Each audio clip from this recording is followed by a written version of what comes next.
Azaroaren 25ean egindako manifestazioan egon nintzen Bilbon, mugimendu feministak deitutakoan, eta benetan nik multiko gazte asko eta gizon asko ikusi nituen.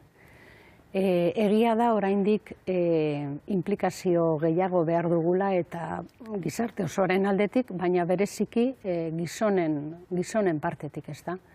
Eta, maskulinitate edo indarrean dauden maskulinitate eredu horiek baztertu, proposamen berriak egin, gizonen artean emoten den korporatibismo hori apurtzen, ausartzen direnak ere badaude, baina oraindik uste dut eta bereziki euren aldetik inplikazio eta konpromiso gehiago eskatu behar dela, ez? Erantzunkizuna garai baten ematen zuen emakumeengan jartzen genuela, eurek izan behar zirela gai honi aurre egin behar zutenak edo, eta nik uste dut gai honetan konkretuki gizonen inplikazioa behar beharrezkoa dela, eta batez ere gizarte guztiak ulertu dezagun, berdintasunaren alde egitea, apustu estrategiko bat dela, eta gizarte osoaren onerako izango dela. Hori da askotan